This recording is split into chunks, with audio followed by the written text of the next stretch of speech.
আজকের ব্লগে যা থাকছে তার কিছু অংশ। মেলা দিন পর ইলিশ মাছের লেজ ভর্তা। আজকে টিফিনগুলো বক্স করব।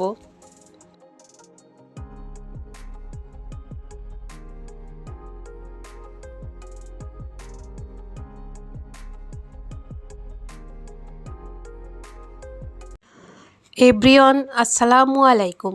কী অবস্থা সবার? সবাই কেমন আছেন?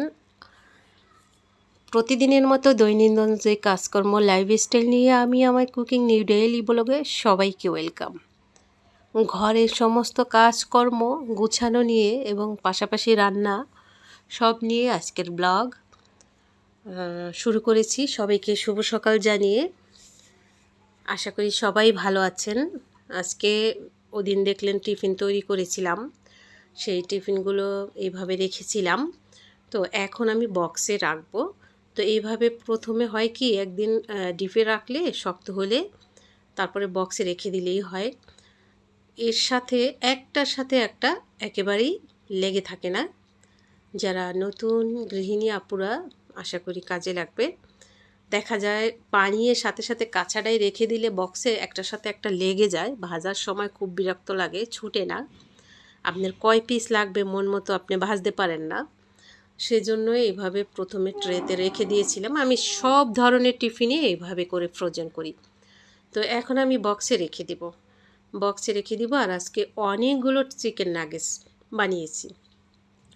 আর যখনই না এই কষ্টটা দূর হয়ে যায়, বক্স ভর্তি করে যখন ফ্রোজেন করি, বাচ্চাদেরকে ভেজে দেই। তো আজকে মনে হয় অনেকগুলো বানিয়েছি, প্রায় 2000 টাকার উপরে হবে। চিকেন নাগেটস এক পিস ছোট সাইজ 20 টাকা করে 25 টাকা করে পড়ে স্বপ্নতে। আমি আলহামদুলিল্লাহ এক বক্স ভর্তি করে বানিয়েছি আর কি। আর এক বক্স সিঙ্গারা আছে। আজকের ব্লগটি স্কিপ না করে দেখতে থাকবেন, আশা করি ভালো লাগবে।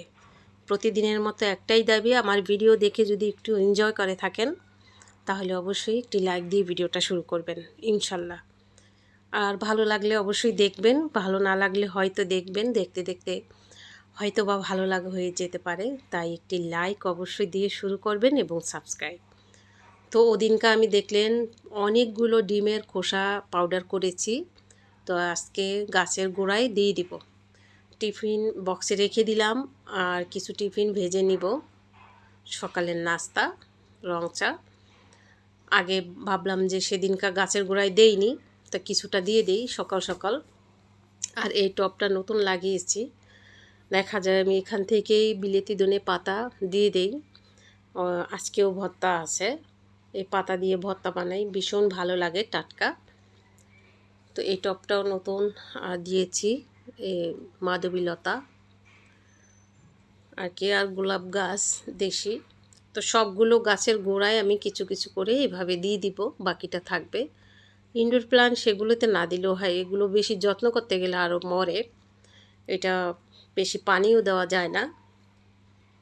এই যে এখানে লতা সেরেছে আর কেটেছি, ভাবছি লতা ঝুলিয়ে রাখবো করে।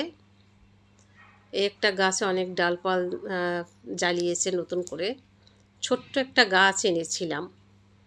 তো এইভাবে করে দিয়ে চাকু দিয়ে আমি আবার সুন্দর করে একটু মিলিয়ে দিলাম মাটির সঙ্গে। আর এইদিকে রং চা নিয়েছি, শসা কেটে নিয়েছি, নিজের হাতের বানানো সস আর নাগেটস ভেজে নিয়েছি। আর ডিম আমি খাবো না।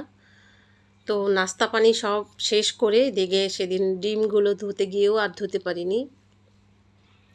অনেক সময় পলিথিনে ফ্রিজে রাখা হয়, পরে সময় পেলে ধুয়ে নেই আর কি, এরকম কিছু করার থাকে না।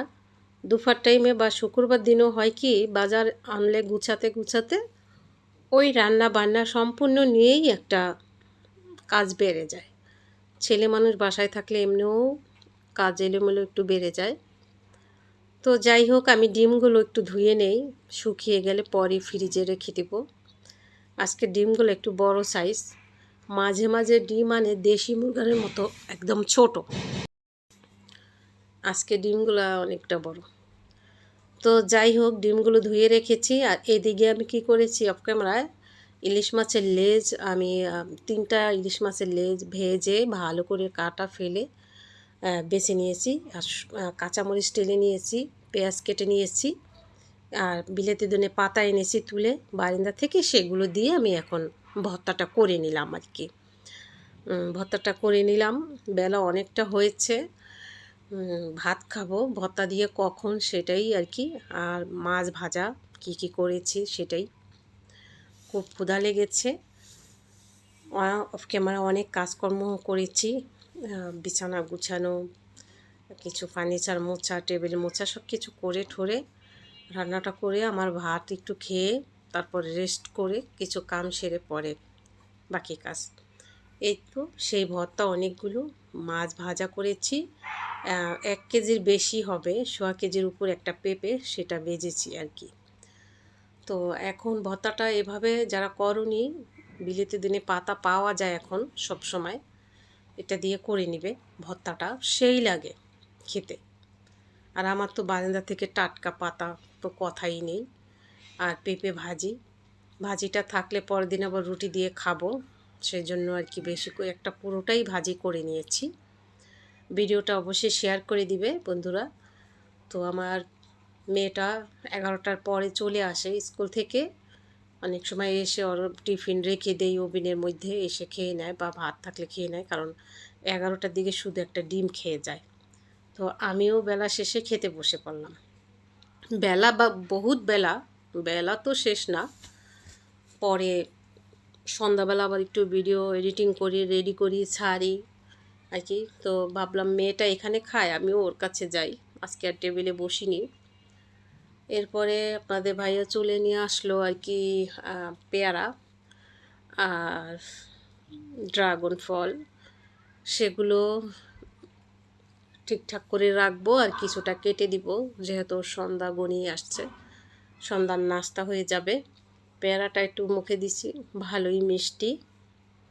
আর ড্রাগন ফল যেটা কালারটা একটা আছে সাদা, ওটা আমার কাছে দেখতে ভালো লাগে না, তবে সাদাটা এখনও খাওয়া হয়নি, প্রায় সময় আনে, ভিতরে গাঢ় গোলাপি, এটাও তাই হবে, কেটে দেখি। তো কেটে ওইদিকে রাব্বির টিচার, ফজলে রাব্বির টিচার আসবে, তাকে পেয়ারা বানিয়ে দিব, ওরা ফজলে রাব্বি সহ ওরা খেয়ে নেবে। আর এদিকে ড্রাগন ফলও কেটে সব কিছু করে ঠিকঠাক করে নিব। এই তো, আর আমি চলে আসলাম,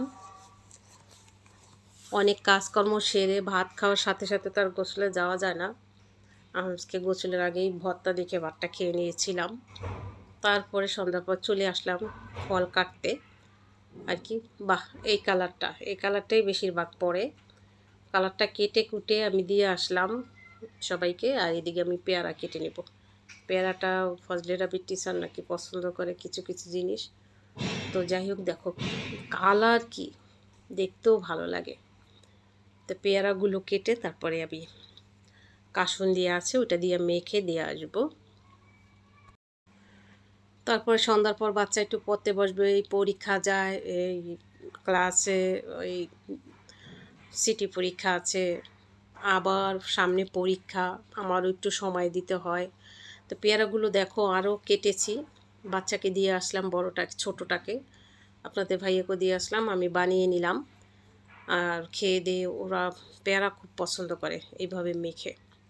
তো একটু পড়া ধরবো, চলো চলো বন্ধুরা, আমি ওকে পড়াচ্ছি, আর ভিডিওটা এখান থেকেই শেষ করছি। সবাই ভালো থাকবে, সুস্থ থাকবে, আল্লাহ হাফেজ। What time do you have breakfast? I have breakfast at 7 o'clock. তারপর when do you go to school? I go to school at 7:30 a.m.